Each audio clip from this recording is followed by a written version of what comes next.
Hello, Junior Lancer readers. Mrs. Sental here with a first chapter Friday, and this is our first one for January. And the book that I selected for you today is actually one of my personal favorites. It's called The List, and it is written by Patricia Forde. And it's actually the first book in a series, and the second book just came out very recently. We just got a copy, I think in December. So I was super excited to get that.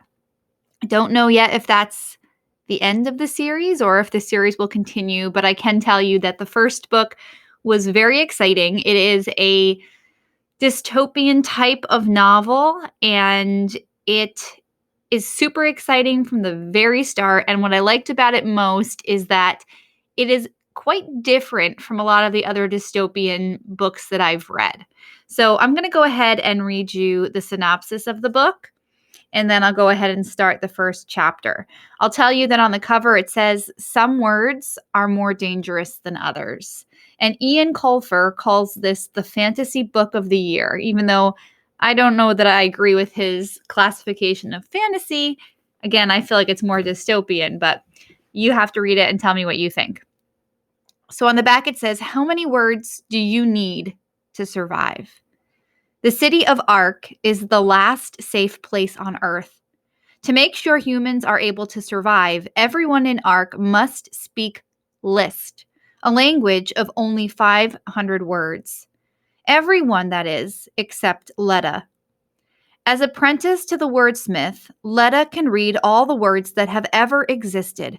Forbidden words like freedom, music, and even pineapple tell her about a world she's never known. One day, her master disappears, and the leaders of Ark tell Letta she is the new wordsmith and must shorten List to fewer and fewer words. Then, Letta meets a teenage boy who somehow knows all the words that have been banned. Letta is faced with a dangerous choice: sit idly by and watch language slowly slip away, or follow a stranger on a path to freedom or banishment.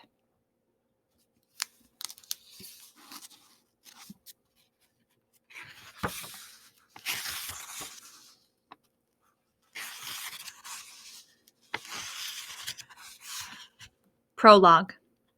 Smith Fearfall was a scavenger. This beach was his territory. He watched the canister as it danced, nibbling the waves, teasing him. He waited.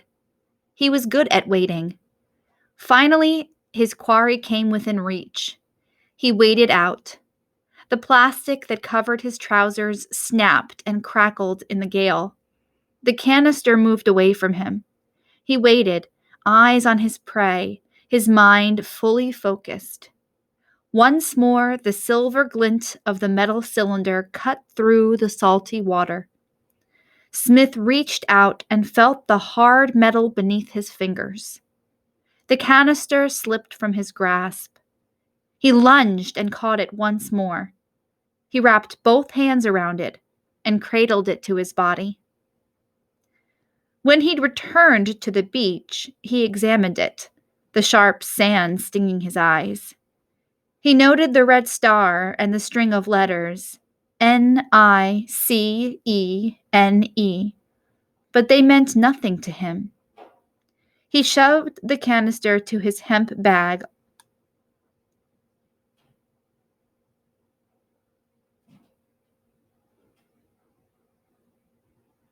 He shoved the canister into his hemp bag along with other treasures he had found that morning. Beyond him, over the vast stretch of turbulent gray water, a gull screamed. Smith stopped and looked out to the horizon. He shivered. Then, pulling his coat closer to his bones, he turned and headed for home. Chapter 1. List. Things one after other. Speech of Ark. Letta, the wordsmith's apprentice, buried her face in her hands, exhausted. Her forehead ached and her eyes felt dry and dusty. She had transcribed hundreds of words since early morning, each one written in her own distinct cursive style. This was their busiest time of year, the time of change. It was now that the masters took on apprentices, teachers took on new pupils, and people got ready for the long winter. She reached for another card and began to write.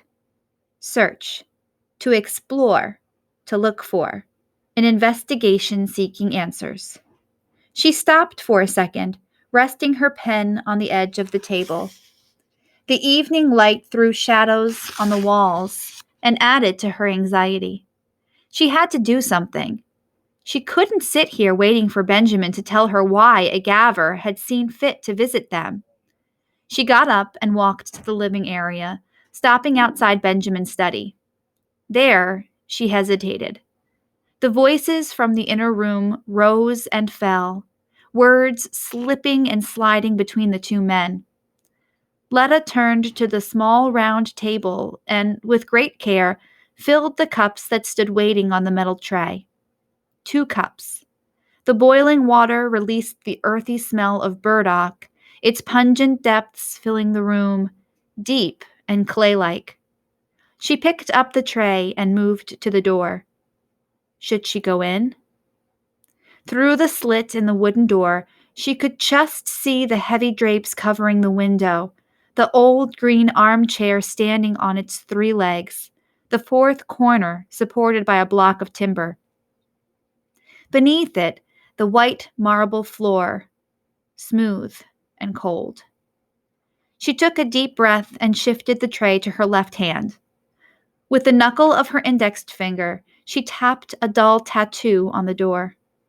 The cups lurched. Inside, she could hear her master's voice.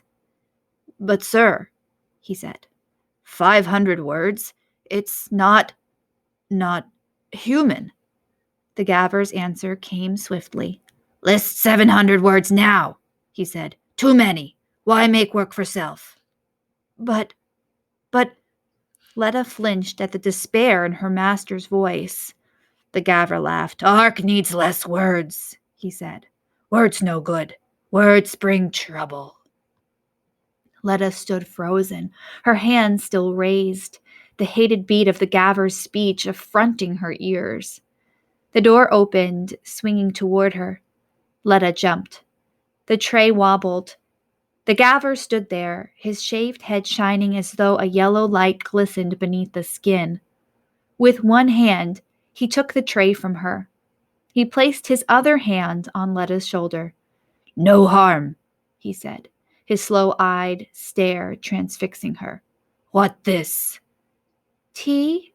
Letta said, her heart pounding. Later, she couldn't remember why she spoke, only that a feeling like a wave had subsumed her. "Burdock tea," she said, spitting the words at him. The face came closer until she could feel his breath on her cheek. "Tea," he corrected her, his voice little more than a whisper.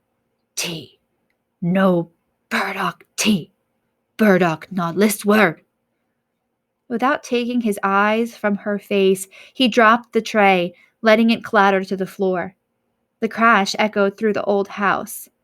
Letta could feel the boiling liquid splash her bare ankles. She bit her tongue to stop herself from crying out. The Gaver stepped over the tray, and the cups, and the puddle of tea, as though nothing had happened. At the door, he turned. 500 wordsmith, prepare list." And then he was gone. For a moment, Letta and her master stood in silence, both caught in the spell the other man had cast. Benjamin turned to her. "Letta," he said, and she could see the hurt in his eyes. "No make trouble. Not good. Fail." "Don't speak list to me," she said, suddenly furious. "Don't speak list to me," she said, suddenly furious. "We are wordsmiths. We can speak as we wish." "Perhaps," Benjamin said, his eyes darting to the door, making sure they were alone. But we must remember that it is a privilege, child. Letta could feel the frustration bubbling up in her. She shook her head. We are the fortunate ones, Letta, the last people left on this planet. Letta shrugged, not able to speak. 500 words, Benjamin said, his voice quiet. I must prepare a new list. But, Master! Letta could not keep the protest out of her voice. 500 words? Could they survive on that? John Noah knows what he's doing, Benjamin said. He always knows. You'll see. He reached out and touched her hand, the skin on his fingers parched and cool. I'll clean up the mess, she said, and watched him lumber back toward the open door of his sanctuary. She found the broom in a shadowy corner of the hall and swept up the broken crockery. Through the open window, she could hear the wind moaning, and somewhere not too far away, a wolf howled as if in answer. She walked across the room and pulled the window closed, pausing for a second to look out at the bleached, wet landscape. Across the way, the houses teetered on the side of the hill, leaning on one another for support. Small, identical boxes, lime-washed with their communal living room, 2 bedrooms, and a toilet, all built before the melting. In the windows, slices of faint yellow light squinted back at her, flickering giddily, as if afraid that the windmills that fed them could desert them at any minute. Farther up the hill, the line was already forming its central kitchen. Reluctantly, she pulled herself away from the scene outside and headed back to her work. Through the door leading into the shop, she could see her table. The cardboard boxes nestled one inside the other, the mound of 4-inch square cards cut the previous night, the wooden handle of her pen honed and polished until it felt smooth as glass. Beside it, the pot of ink glinted in the shadowy afternoon light. Her heart was still loud in her ears, but the gaver was gone. Now there was only herself and her words again. She moved quickly across the floor, pulled out her chair, and settled down to work. She reached out and picked up a blank card. She needed to assemble 20 list boxes for Mrs. Truckle, the schoolteacher. The old lady's voice still rang in her ears from her own school days. Sit up straight, girl. Don't dig into the paper. The words danced in front of her eyes, just as they had when she'd been a small child. She remembered lying in bed with all the words she'd learned in school flying about her head. Fireflies from some magical place. Red electric fireflies. Sometimes. Soon. Sound. All list words, of course. She had only known list words then, like most people in ARC. She turned the card over and placed it on her writing mat. The feel of the thin card calmed the turmoil inside her. She picked up her pen and dipped it in the ink, lifting it carefully lest the red dye invade the card before she could control it. She steadied her hand and pressed the nib to the vanilla-colored paper. Slowly, the rhythm of writing and ordering the cards worked its magic, and she forgot about everything else. School would resume in 10 days, and according to John Noah's instruction, each child would be supplied with a copy of the list, 500 words, 1 word per card, 1 box per child. Upstairs, her master muttered to himself and stamped his feet on the old weathered boards to keep warm. He was always cold now, Letta thought. Distracted, she looked up and surveyed the familiar surroundings of the shop. The building groaned with the weight of its years. It was unusually big in comparison to the normal houses in ARC. The large ground floor room was the shop where Benjamin conducted business and where Letta's desk stood, tucked away in the upper corner. Behind the shop was their living room, and off that again was Benjamin's study. Within the study was another door leading to the library. There were little nooks everywhere, small spaces hiding behind bigger ones, alcoves and cellars, sprawling under a large area. Upstairs, there were 3 more rooms. The house had been built in another time, when people thought nothing of wasting large pieces of glass in windows and lighting real fires indoors, not for heat, but for comfort. Here, in the shop, an old fireplace stood against the outer wall with a thick black beam above it. The fireplace itself was packed with word boxes, and the shelf held a bizarre array of ink pots and short sticks ready to be turned into pens, along with bits and pieces Benjamin brought back from his trips. Outside, the walls were clad with sheets of tin, reflecting the sunlight and the faces of the people who entered. Inside, behind a counter made of solid oak from trees from another time, Letta could see row upon row of shelves honeycombed with cubby holes.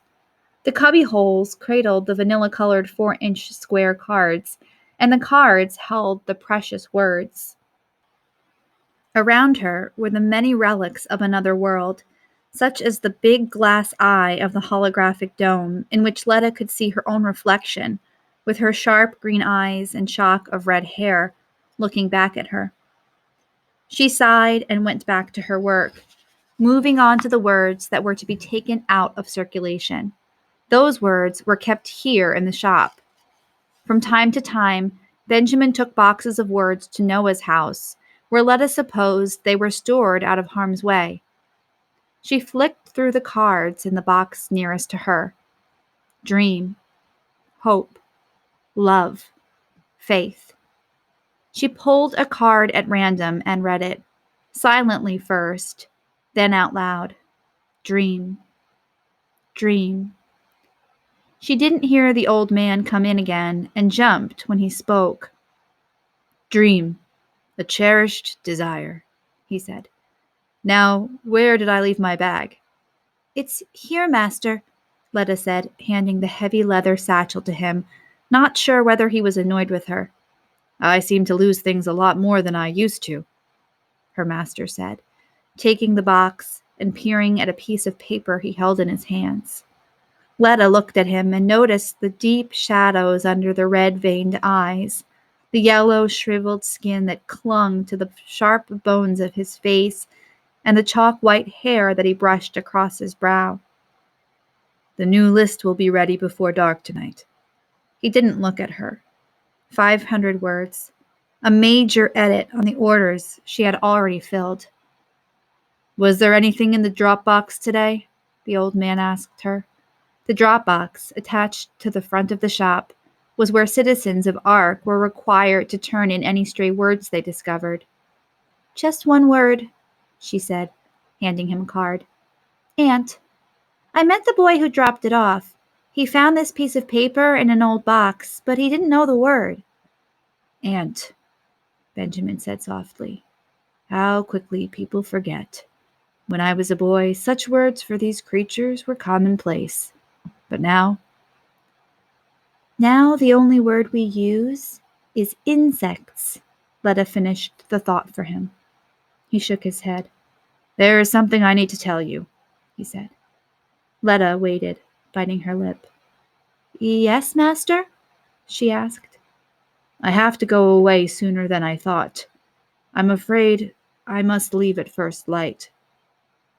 Letta nodded. How long will you be away? The old man rubbed his hand through his hair. I'll be back as soon as I can, he said. You keep the shop open. Take in the words and sort them. Distribute words to those who need them. Do you think you can do that, child? Yes, master, she said. I can do that. Mrs. Truckle will help you when she can. Just remember to keep your head down.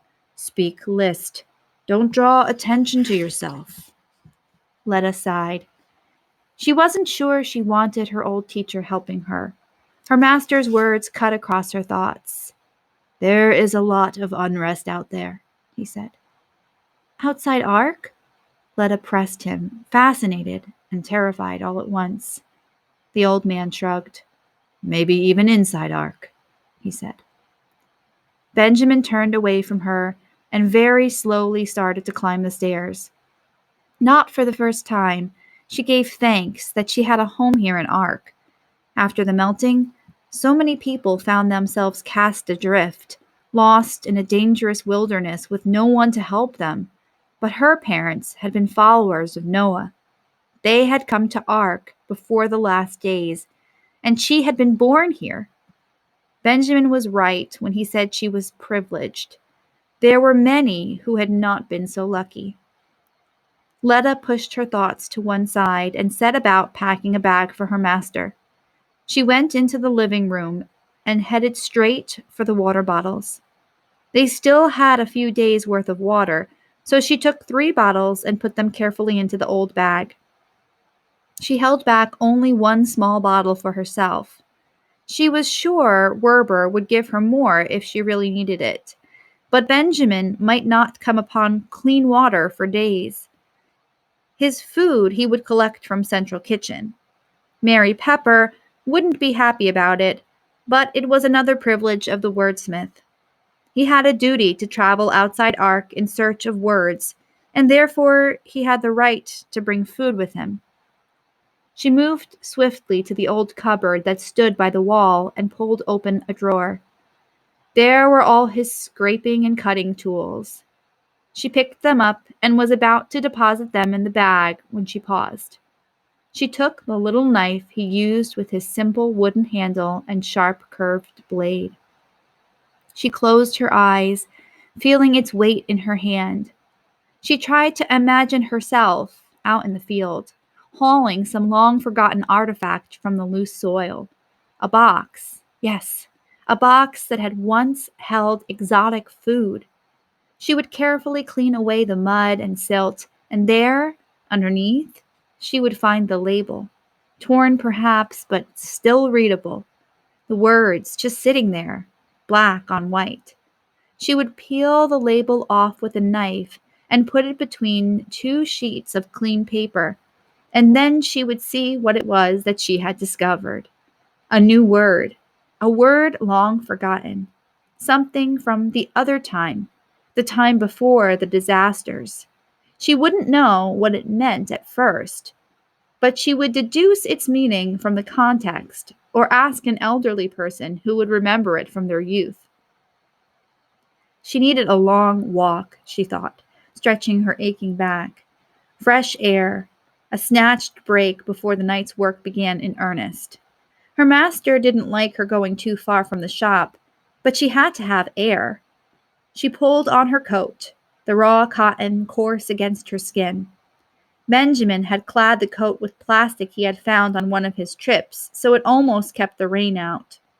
She sighed to herself. The street was little more than a mud track, churned by the passing boots of the field workers as they hurried home. She pressed on, out toward the fields, moving against the flow of traffic. A man hauling pelts passed by, his eyes cast down. Behind him, a cart laden with water barrels trundled by on its way to the water tower.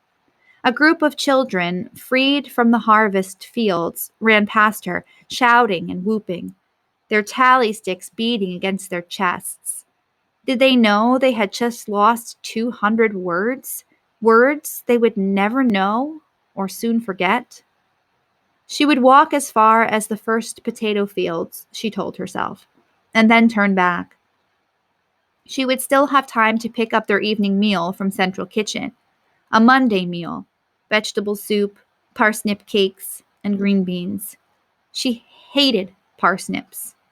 Soon, the hustle of the village was behind her, and she found herself on the outskirts of the farmland. The path climbed up between the big green fields, growing steeper all the time. Letta could feel the pull at the back of her legs. Not enough exercise, she thought. Her chest hurt as the path grew steeper, and she tried to distract herself by looking over the great hedges to where the rows of potatoes lay. As she finally crested the hill, she stopped to catch her breath. She turned and looked back at the great landscape laid bare in front of her, where curving fields scalloped the murky skies. Water lay in the lower ones after the heavy rain of the last few days. Below her, The forest glowered in the evening light, surrounding the town with its secrets and its plots, casting dark shadows on their lives. To her left, the small meadow, triangular in shape, like a wedge cut out of a pie, where a gaver had been found dead last spring. She shivered and pulled her coat closer to her body. To her right, a gap in the hedge revealed the path that led to the shoreline. Purposefully, Letta turned and set off through the mud and puddles. Within minutes, she could smell the salty perfume of the sea and hear the water pounding on the shore. She remembered how afraid she had been of it as a child, how she would wake screaming in the middle of the night, convinced it was coming to swallow them up. It was always the same dream, always the same fear. Finally, Benjamin had taken her to the shore. The path beneath her feet mutated and became more beach than field. She was sure this was the way she had come that day with her master, down this incline and straight onto the beach. She had cowered behind Benjamin, afraid to look up. She could smell it, though, and hear it. Bang, swish, bang, swish. Look, Benjamin said. See, the tide is out. It cannot hurt you. She glanced up and, holding his hand, had walked down until she was only yards from the water. Look, he'd said again. See that line? See those rocks? Each year the sea gives back a little of what it took. She looked at it now, its muddy green water suckling the earth, sucking its life force with it. Ghosts lingered in this place, the ghosts of all who had been overtaken by the sea. Gray, wispy ghosts who sighed on dark winter's evenings and faded a little in the light of summer. Letta could feel their presence brooding in the background as she tried to imagine the awfulness of it. The towering wall of water bearing down, the screams, the vain attempts to flee, the victims of the melting. How strange it must have seemed to see that usually docile body of water suddenly rear up against them, swallowing houses, villages, towns, and cities. Cities once brimming with life, structured, ordered days, possessions, families, all gone, drowned in the salty beast. Letta shivered. The wind had turned and was blowing from the north. She watched as the gray wisps of ghosts were caught in its breath and pushed across the sky until they blended with the steely clouds. She missed her parents, missed them with a terrible longing, and in that instant, she could feel their presence. She closed her eyes and let the feeling flow through her until it lost its force, leaving her alone and shivering at the edge of the tide. She looked to the far horizon. Then she raised one finger and saluted them, as she always did, just in case they were out there and could see her and would know that she hadn't forgotten them. The far horizon where they now lingered, if not in body, then at least in spirit.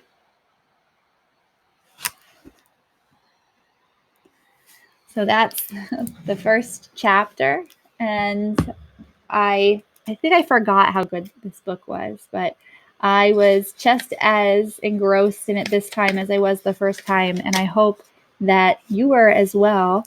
And if it's something that you're interested in reading, you can put it on hold. We have a copy here at the library, so you just have to go into Destiny Discover to put it on hold, and then make sure that you fill out the book request form so that you can get it either delivered to your enrichment teacher when you're back in school, or you could pick it up now, if you want to, from curbside pickup. If you have any questions, as always, just email me at jsental@livingston.org. Happy reading.